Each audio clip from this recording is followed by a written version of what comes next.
வணக்கம் நண்பர்களே. பிரதமர் மோடி அவர்கள் ஆஜ் தக் அப்படின்னு ஒரு இந்திய தொலைக்காட்சிக்கு அளித்த பேட்டியில் ஒரு கேள்விக்கு பதில் சொல்லியிருக்கார். என்னென்னா, பிரதமர் மோடி அவர்கள் மீது ஒரு பொதுவான விமர்சனம், நீண்டகால விமர்சனம் என்னென்னா, ஏன் பத்திரிகையாளர்களை சந்திப்பதில்லை. பத்திரிகையாளர்னால் திட்டமிட்ட சந்திப்பு இல்லாமல் முன்னாள் பிரதமர் மன்மோகன் சிங் அவர்கள் அவ்வப்போது பிரதமர்களை ஒரு கூட்டாக ஒரு நூற்றுக்கணக்கான பத்திரிகையாளர்கள் அரங்கத்தில் சந்திப்பார். வெளிநாடுகள் போகும்போது விமானத்திலே செய்தியாளர்கள் சந்திப்பு நடத்துவார், உரையாடல் நடத்துவார். இது மாதிரியான ஒரு திறந்த திறந்த உரையாடல், அது திட்டமிடப்படாத அல்லது ஓரளவு எல்லா ஒரு கருத்துக்களையும் பரஸ்பரம் பரிமாறிக்கொள்ளக்கூடிய, நாட்டிற்கு முக்கியமான தகவல்களை ஒளிவு மறைவின்றி வெளிப்படுத்தக்கூடிய ஒரு உரையாடலை, பத்திரிகையாளர்கள் சந்திப்பை பிரதமர் மோடி அவர்கள் தவிர்த்து வருகிறார் என்பது ஒரு பொதுவான விமர்சனம். அந்த தொலைக்காட்சிக்கு பேட்டி அளிக்கும்போது அந்த தொலைக்காட்சி செய்தியாளர்கள் கேள்வியாக எழுப்புகிறாங்க. அதுக்கு அவர் என்ன பதில் சொல்கிறாரு அப்படின்னா, செய்தியாளர்கள் இப்போ முந்தி மாதிரி இல்லை. செய்தி நிறுவனங்கள் அடையாளம் தெரியாமல் இருந்துச்சு. யார் எந்த செய்தியை எழுதுகிறாங்க, விமர்சனத்தை எழுதுகிறாங்கங்கிறதும் அடையாளம் தெரியாமல் இருந்துச்சு. இப்போவெல்லாம் யார் தெரியுது, எந்தெந்த நிறுவனங்கள், என்னென்ன பின்னணி, இதெல்லாம் தெரியுது. அதனால் இது இன்னொன்று செய்தியாளர்களுக்கு அவரவர்களுக்கு ஒரு கருத்து இருக்கிறது. அவங்க கருத்தை வெளிப்படுத்துகிற வகையில் செய்திகளை வெளியிடுகிறார்கள். அதனால் நான் செய்தியாளர்கள் சந்திப்பில் இல்லாமல் நாடாளுமன்றத்திலேயே நான் என்னுடைய கருத்துக்களை சொல்லிடுறேன். இந்த சூழல் மக்களுக்கும் தெரியும் அப்படின்னு சொல்லி அவர் சொல்கிறார்.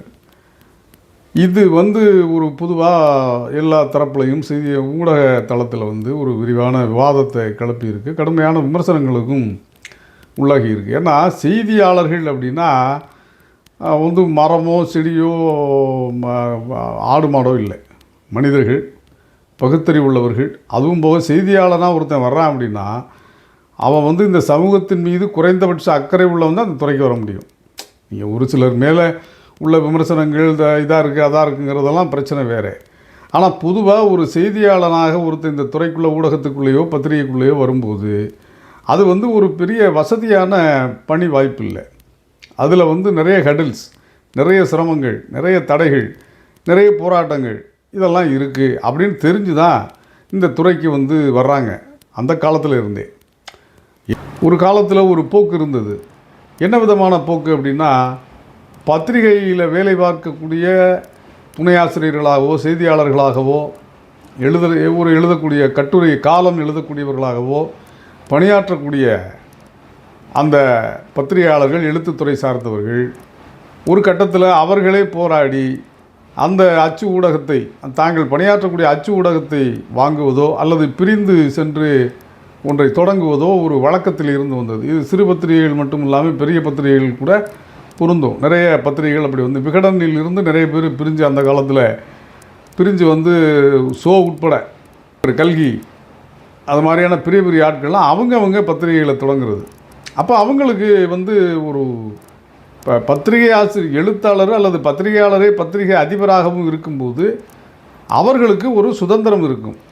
அவர்கள் எதை நடுநிலையானது, எது இந்த நாட்டிற்கு மக்களுக்கு சரியானது, தேவையானது அல்லது நிறைகுறைகள் என்று அவர்கள் மனச்சான்றுக்கு ஏற்றபடி அல்லது அவர்கள் எதை சரி என்று கருதுகிறார்களோ, அந்த பத்திரிகை ஆசிரியர், அதிபராக இருக்கக்கூடிய பத்திரிகை ஆசிரியர் எதை சரி என்று கருதுகிறாரோ அதை தடையின்றி அந்த ஊடகத்தில் வெளியிடுறதுக்கு ஒரு வாய்ப்பு இருந்துச்சு. ஏன்னா அவரை யாரும் கட்டுப்படுத்த முடியாது. ஏன்னா அவரே ஒரு பத்திரிகையாளர், அவரே ஒரு எழுத்தாளர். அப்படிங்கிறபோது இந்த அடக்குமுறைக்கு உட்படக்கூடிய மனோபாவம் அவர்கள்ட்ட இருக்காது. ஆனால் காலம் இப்போ நிறைய மாறிடுச்சு. இப்போ தொலைக்காட்சி ஊடகங்கள்லேருந்து மின்னணு ஊடகங்கள் வரைக்கும் வெவ்வேறு வடிவங்கள் மாறி அறிவியல் வளர்ச்சியில் அது நிறைய மாறிக்கிட்டே இருக்குது. இதில் என்ன அப்படின்னா, இப்போ இந்த சமூக ஊடகங்களை விட்டுருவோம், தொலைக்காட்சி ஊடகங்கள், பத்திரிகையெல்லாம் என்ன ஆகிப்போச்சு அப்படின்னா, ஒரு இடைப்பட்ட காலத்தில் ஒரு 90களுக்கு ஏறத்தாழ 80களுக்கு பிறகு என்ன சூழ்நிலை அப்படின்னா, பெரும் முதலாளிகள் கையில் போயிடுச்சு நிறைய ஊடகங்கள். தொலைக்காட்சி ஊடகங்கள் சொல்லவே வேண்டாம். அப்போ இந்த தொலைக்காட்சி ஊடகங்கள் பெருமுதலாளிகள் பொது முதலாளிகளுக்கு நோக்கம் வந்து வணிகம் தான் இருக்குது, வணிகமாக தான் இருக்க முடியும். நிச்சயமாக 100% அவர்களுக்கு வந்து சமூக சேவை ஒரு நோக்கமாக இருக்க வாய்ப்பே இல்லை. ஏன்னா அவர்கள் வந்து வேறு ஒரு துறையில் சம்பாரித்து இதில் முதலீடு பண்ணுறாங்க. இதையுமே இழப்புக்காக அவர்கள் செய்ய மாட்டாங்க. ஏதோ ஒரு குறைந்தபட்சமாவது லாபத்தை எதிர்நோக்கி தான் ஒரு தொழிலை நடத்துவாங்க. அந்த மாதிரி ஒரு சூழல் வந்து இங்கே வந்துடுச்சு. இதில் வந்த பிறகு என்ன ஆகுது, ஒவ்வொரு அரசியல் கட்சிகளும் அவரவர்களுக்கு ஏற்ப வசதிக்கு ஏற்ப விரும்பிய விருப்பத்திற்கு ஏற்ப சில ஊடகங்களை வளைத்து போடுகிற போக்கு வந்து ஒரு தனியல்வாகவே அது வளர்ந்துடுச்சு. இப்போ பிரதமர் மோடி அவர்கள் சொல்லக்கூடிய இந்த விமர்சனம் இருக்குல்ல, செய்தியாளர்களுக்கு என்று ஒரு கருத்து இருக்கிறது, அவர்கள் வந்து அதை திணிக்கிறாங்க அப்படிங்கிறது மிக உண்மையிலேயே ரொம்ப முரண்பட்ட ரொம்ப தவறான கருத்து. ஏன்னா ஒரு செய்தியாளனுக்கு அந்த அளவுக்கெல்லாம் இப்போ வாய்ப்பே கிடையாது. ஒரு நிறுவனத்தில் ஒரு செய்தியாளர் பணிபுரிகிறார், ஊடகத்துலேயும் சரி பத்திரிகையிலையும் சரி அப்படின்னா, அவர் அந்த செய்தியை எடுத்துகிட்டு போகிறாருன்னா அங்கே வந்து இல்லைன்னா இப்போ நம்ம ஒரு ப்ரெஸ் மீட்டில் அண்ணாமலை சொன்னார், ஆஃபீஸ்லேருந்து யார் கேட்க சொல்கிறது உங்களை, இல்லை நீங்கள் என்ன கேட்குறீங்க, ஏன் குரங்கு மாதிரி தப்புறீங்க, இது அதாவது ஒரு என்னென்ன விதத்தில் பத்திரிகையாளர்களையும் இந்த உழைக்கும் பத்திரிகையாளர்களையும் எழுதும் பத்திரிகையாளர்களையும் என்னென்ன வகையில் எவ்வளவு இழிவுபடுத்த முடியுமோ அவ்வளவு படுத்தினார் அவர்.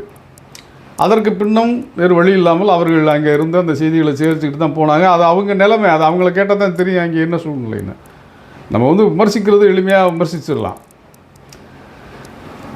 அந்த அந்த அந்த மாதிரி சூழலில் தான் ஒவ்வொரு பத்திரிகையாளரும் களத்தில் சென்று செய்தியை சேகரிச்சுக்கிட்டு அவங்களுடைய அந்த அரசியல் தலைவர்கள் பிரபலங்களுடைய எதிர்வினைகளை வந்து சகித்து கொண்டும் ஏற்றுக்கொண்டும் அதற்கு ஏற்ப இவர்கள் வந்து ஒரு கேள்விகளை முன்வைத்தும் அந்த செய்திகளை பெற்றுக்கொண்டு செல்கிறார்கள். விதிவிலக்காக 1-2 இதில் தவறான மனிதர்கள் இருக்க எல்லா துறையிலையுமே இருக்கிற மாதிரி இதுலேயும் இருக்கலாம். செய்தியாளர்கள் பூராமே யோக்கியமா அப்படிங்கிற அந்த கேள்வியெல்லாம் அது வந்து ரொம்ப குழந்தைத்தனமான கேள்வி. எல்லா துறையிலையுமே குறை உள்ளவர்கள் இருக்கிறார்கள், அதுபோல் இது இங்கேயும் இருக்கலாம். அது வந்து நம்ம அதை கணக்கில் எடுத்துக்க முடியாது. ஒன்று, இப்போ பிரதமர் சொன்ன கருத்துக்கு வந்து தி வயர் அப்படின்னு இணையதளத்தில் ஒரு எதிர்வினையாக ஒரு கட்டுரை எழுதியிருக்காங்க. சமூக ஊடகங்களில் நிறைய இதுக்கு கடுமையான கண்டனங்கள் எழுந்திருக்கு. ஏன்னா செய்தியாளருங்கிறவன் வந்து ஒரு சமூக சிந்தனை உள்ள வந்து அந்த துறைக்கு வருவேன், அப்புறம் அவனுக்குன்னு ஒரு கருத்து இல்லாமல் எப்படிங்க இருப்பான்?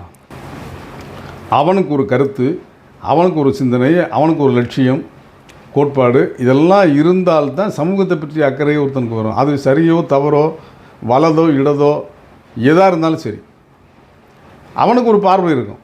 அந்த பார்வையின் அடிப்படையில் தான் அவன் சமூகத்தை பார்ப்பான், புரிஞ்சுக்கிடுவான். அப்போ சமூகத்துக்கு அந்த பங்களிப்பு செய்ய வேண்டும் என்கிற நோக்கத்தோடு தான் இந்த பத்திரிகைக்கு வர முடியுமே தவிர இந்த துறையை வந்து ஒரு சாதாரண எந்த விதமான சமூக சிந்தனையும் இல்லாதவர்கள் கருத்தும் இல்லாதவர்கள் இந்த துறைக்கு வரமாட்டாங்க, வர்றதுக்கு வாய்ப்பு இல்லை. ஏன்னா அவனுக்கு அப்படி அந்த சிந்தனை வராது. ஆனால் சில பேர் இப்போ வரக்கூடிய காலங்கள் வந்திருக்கு. இப்போ ஒரு கட்டத்தில் நான் பணிபுரிந்த அலுவலகங்களில் கூட கேலியாக பேசிக்குவோம், பிஇ படிச்சுட்டு நிறைய பேர் ஜேர்னலிசத்துக்கு வந்துடுறாங்க, செய்தியாளராக வந்துடுறாங்க. இப்போ இன்றைக்கி அந்த மாதிரி நிறைய பேர் பிஇ படிச்சுட்டு இருக்காங்க.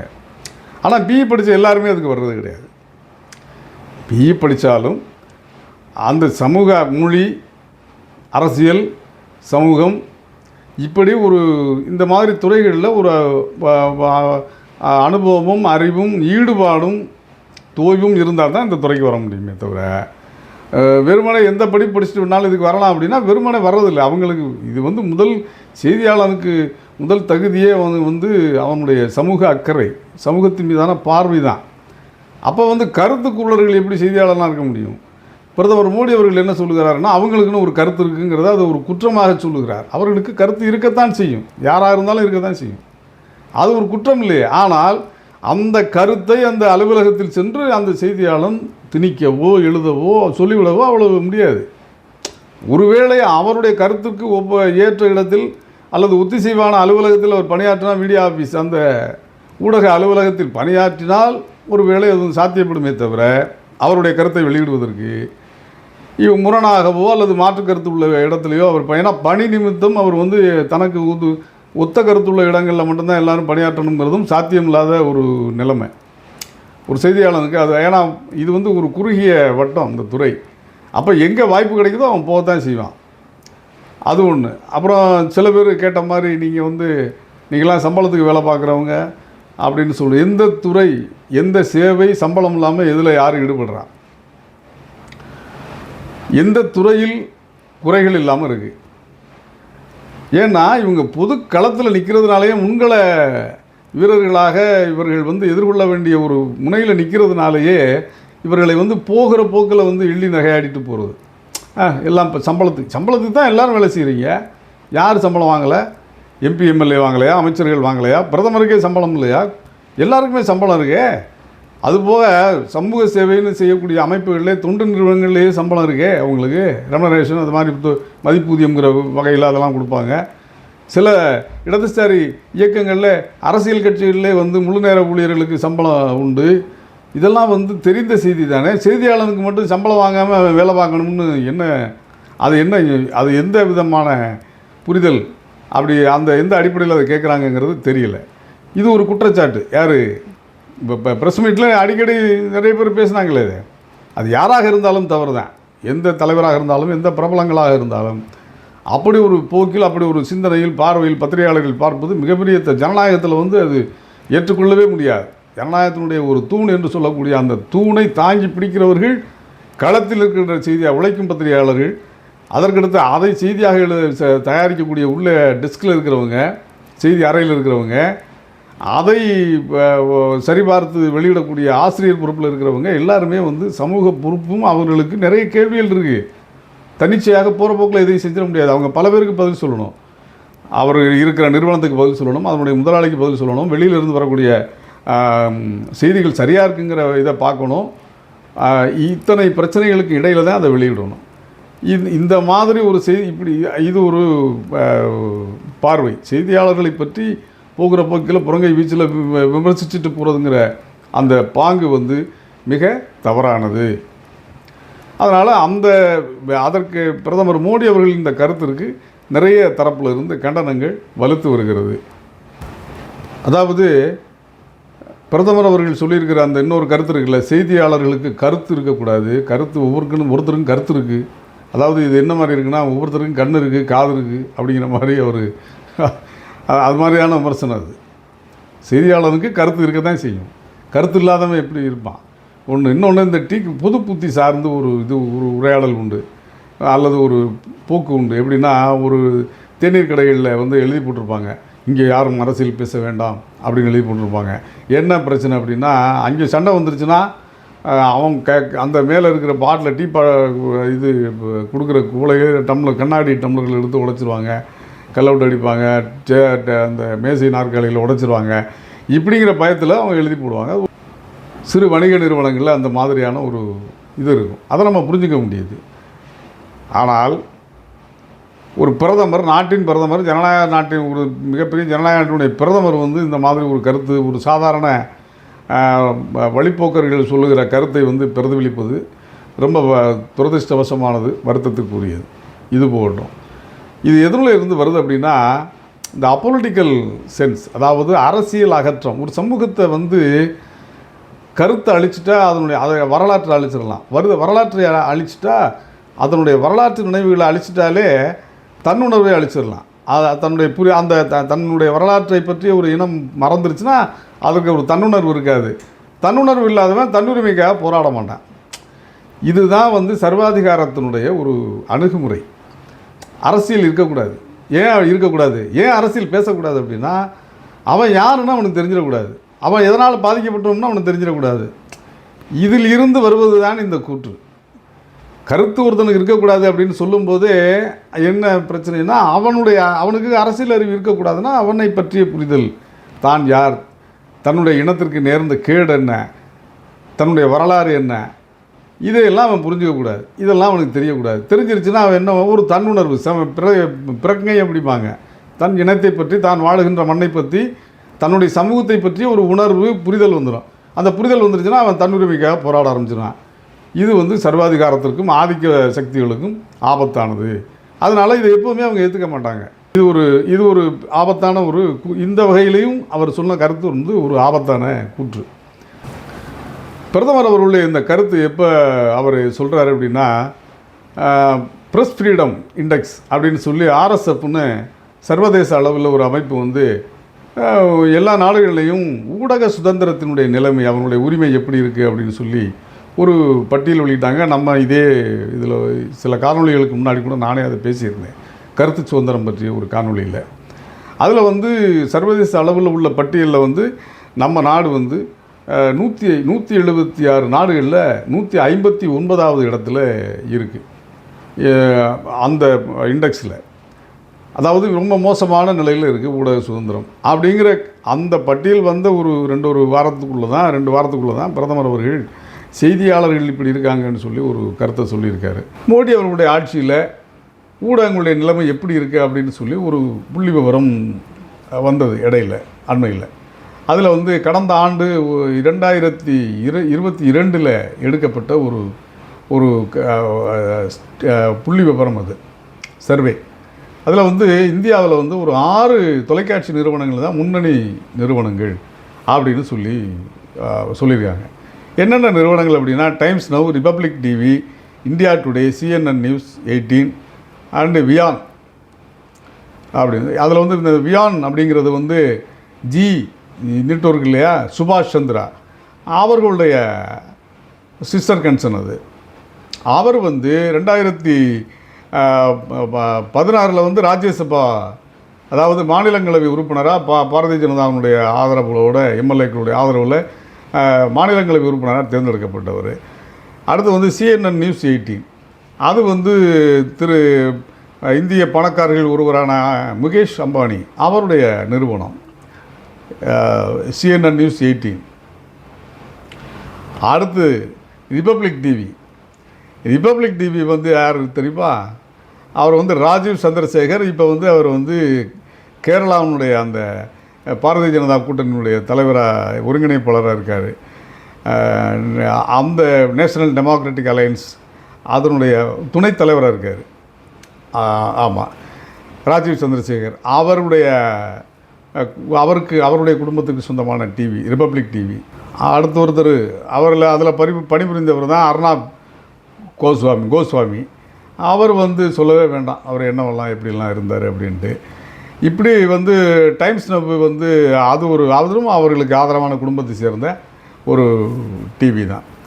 இப்படி இந்தியாவுடைய முன்னணி ஊடகங்கள் அனைத்துமே வந்து நீங்கள் பார்த்தீங்கன்னா, இப்போ யார் எல்லாருமே நேரடியாகவோ மறைமுகமாகவோ அல்லது வெவ்வேறு வகையிலோ பாரதிய ஜனதாவோடு தொடர்பு கொண்டவர்களாக அதனுடைய அதிபர்கள் இருப்பதை பார்க்க முடியுது. இந்த ஊடகங்கள் எப்போதாவது நியாயத்தை சொல்ல முடியுமா? மோடி அவர்களுடைய அரசுக்கு எதிரான கருத்துக்களை, விமர்சனங்களை முன்வைப்பார்களா? இதை பற்றி மக்கள் வந்து நம்மளை அதில் ஒன்றும் புரிஞ்சுக்கிறதுல நமக்கு ஒன்றும் சிரமம் இல்லை, எப்படி நடந்துக்குவாங்க அப்படின்ட்டு. இதுதான் இந்திய ஊடகங்களுடைய நிலைமைக்கு எடுத்துக்காட்டு. இங்கே உள்ள ஊடகங்கள் விட்டுருங்க, அது வேறு கதை. இதில் வந்து இன்னொன்று தீக்கதிரில் ஒரு கட்டுரை வந்துருந்துச்சு. அதாவது இந்த பாரதிய ஜனதா அரசு வந்து ஊடகங்களை எப்படி நடத்தியது, ஒடுக்கியது அப்படிங்கிறதுக்கு ஒரு சில விவரங்களை, எடுத்துக்காட்டுகளை அவங்க சொல்லியிருந்தாங்க. இதெல்லாம் வந்து பிபிசி வெளிநாட்டு நிறுவனம், அது உங்களுக்கு தெரியும், மிகப்பெரிய செய்தி நிறுவனம். அவங்க வந்து இந்த குஜராத் இனப்படுகொலையை பற்றி இந்தியா மோடியின் கேள்வி அப்படின்னு சொல்லி ஒரு ஆவணப்படத்தை வெளியிட்டாங்க. அதுக்காக அந்த அலுவலகங்கள் வந்து இன்கம் டேக்ஸ் ரைடு, பல்வேறு பிரச்சனைகள் வந்து கடைசியாக அந்த அலுவலகத்தையே அவங்க க்ளோஸ் பண்ணிட்டாங்க. இப்போ வந்து அது ஒரு ஊழியர்களுடைய சங்க பொறுப்பில் அந்த அலுவலகம் இயங்கிட்டு இருக்கு. அடுத்து நம்ம அடிக்கடி பார்ப்போம், தி வயர், அவங்க வந்து ரொம்ப தீவிரமாக சில உண்மைகளை சொல்லிக்கிட்டே இருக்காங்க.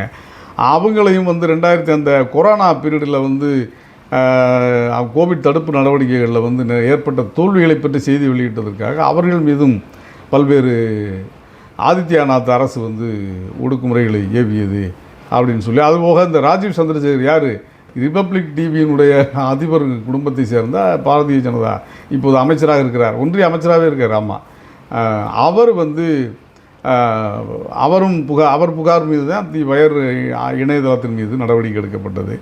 இது ஒன்று. அதே மாதிரி காஷ்மீர் வாலான்னு ஒரு பத்திரிகை, அது முடக்கிட்டாங்க. அதை தி ஸ்க்ரால் அப்படின்னு சொல்லி இணையதளம் படிச்சிருப்பீங்க, ஆங்கில இணையதளம் படிக்கிற நண்பர்கள் வந்து தெரிஞ்சிருக்கும். அது மேலேயும் இதே மாதிரியான செய்திகளை வந்து வெளியிட்டதற்காக வந்து அவங்க மேலேயும் வழக்குகள் பதிவு பண்ணியிருக்காங்க. அதனுடைய ஆசிரியர் வந்து பிரியா சர்மா மீது வழக்கு பதிவு செய்திருக்காங்க. இது மாதிரி வெவ்வேறு நியூசிலாண்டரி அது மேலேயும் வந்து நிதி முறைகேடு புகாரின் பேரில் அவங்க மேலே வந்து ஏதோ வருமான வரித்துறையினர் வந்து அதை சோதனை நடத்தி வழக்குகள் பதிவு பண்ணியிருக்காங்க. டைனிக்ஸ் பாஸ்கர் அப்படின்னு சொல்லி அது ஒரு பத்திரிகை, அதன் மேலும் வந்து வழக்குகள் பதிவு. அதை வந்து அதில் வருமான வரித்துறை சோதனை தான் அங்கேயுமே.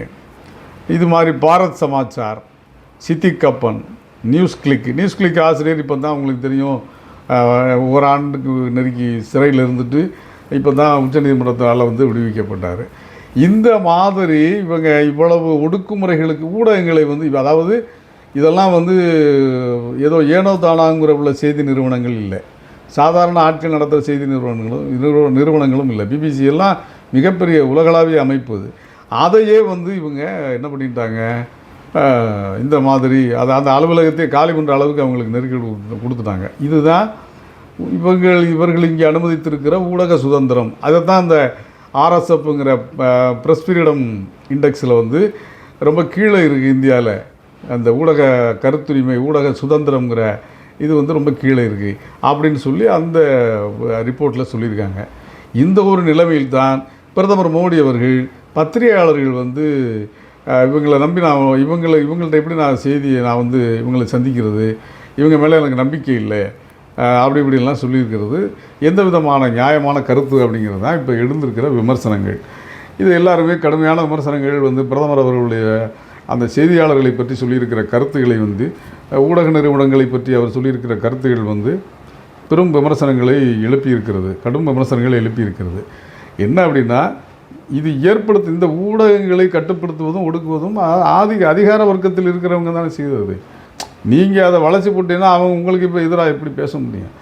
அதிபரே உங்களுக்கு எதிராக பேசாத போது அவர்கிட்ட பணிபுரிகிற பத்திரிகையாளர் என்ன செய்ய முடியும்? இதெல்லாம் ஒரு யதார்த்தம். ஆனால் அப்படிப்பட்ட களத்திலே செய்தி அறையிலே பணிபுரிகிற பத்திரிகையாளர்களுக்கும் எழுத்தாளர்களுக்கும் கருத்தே இருக்கக்கூடாது என்றால், கருத்து தானே அவனுக்கு முதலீடு. எழுதுகிறவனுக்கும் சிந்திக்கிறவனுக்கும் பத்திரிகையாளர்களுக்கும் கருத்து தானே, சிந்தனை தானே முதலீடு. கண்ணு குருடாக போச்சுன்னா பாதையில் எப்படி நடக்கிறது? கண்ணு தெரியாது, கண்ணை கொடுத்து கெடுத்தாச்சுன்னா.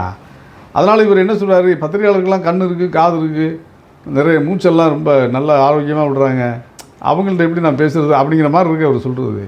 அவனுக்கு மூச்சு, பேச்சு, கண், காது எல்லாமே கருத்தும் சிந்தனையும் தான் ஒரு பத்திரிகையாளனுக்கு. அப்புறம் அந்த இருக்கக்கூடாதுன்னா என்ன அர்த்தம்? அப்போ நீங்கள் என்ன செய்றீங்க, ஒரு சமூகத்தில் இருந்து அரசியல் சிந்தனையவே அகற்றணும். ஏன்னா அரசியல், அதாவது மக்களை அரசியல்படுத்த வேண்டும் என்கிறது தான் அடிப்படையான ஒரு ஜனநாயகத்தில் வந்து ஒரு உன்னதமான இலக்கு. ஏன்னா அனைத்து மக்களையும் அரசியல்படுத்த வேண்டும். அப்போ தான் அவர்களுக்கு இழைக்கப்படக்கூடிய அநீதிகளை அவர்கள் புரிந்து கொள்ள வேண்டும் என்றால் அவர்கள் அரசியலை புரிந்து கொள்ள வேண்டும். இதுதான் வந்து ஒரு ஜனநாயகத்தில் நாம் அடைய வேண்டிய இலக்கு. ஆனால் இவர் என்ன சொல்லுகிறார், பத்திரிகையாளர்களுக்கே கருத்து இருக்கக்கூடாது, அவர்களுக்கே கருத்து இருக்கிறது என்று சொல்கிறார். சிந்தனை உலகத்திற்கே கருத்து இருக்கக்கூடாதுன்னு சொல்லி ஒரு பிரதமர் சொல்கிறத நம்ம என்னென்னு புரிஞ்சுக்கிறது? இதுதான் இப்போ உள்ள பிரச்சனை. நன்றி நண்பர்களே, மற்றொரு செய்தியோடு விரைவில் சந்திப்போம். நன்றி.